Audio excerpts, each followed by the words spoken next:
Morning everyone, সবাই কেমন আছো? আমরা ভীষণ ভালো আছি। আজকে ওয়েদারটা অনেকটা ফ্রেশ আছে। আজকে আমাদের এখানে বৃষ্টিটা পড়ছে না। তো যাই হোক, আজকে আমরা ভোর ভোর উঠে পড়েছি বাড়িতে। 5টার সময় উঠে পড়েছি। তারপরে আজকে মাম্মামের সকাল থেকে চোখে ঘুম নেই, খাইয়ে দাইয়ে দিয়েছি। এখন কি করছে চলো তোমাদের সাথে আমি দেখাই। এই যে শুয়ে শুয়ে এখন টিভি দেখছে হাতে রিমোট নিয়ে। এই যে এখন কার্টুন দেখছে লালাজি। আর তোমাদের সাথে একটা জিনিস শেয়ার করি।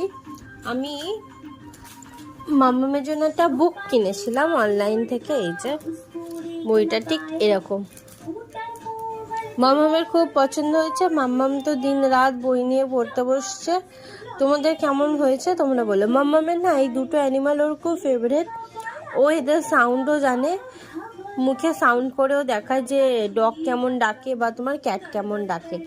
মাম্মামের তো ভীষণ ভালো হয়েছে। তোমরা যদি এরকম বুক কিনতে চাও তো তোমাদের বেবিদের জন্য তোমরা কিনতে পারো। আমার তো ভীষণ পছন্দ হয়েছে, একদম সফট আছে। বাচ্চাদের যে জিনিসটা একটা ভয় থাকে যে ওরা না বইটা ছিঁড়ে দেবে, এটা ছেঁড়ার কোনো সমস্যা নেই। এখানে স্টিচিংও খুব ভালো আছে।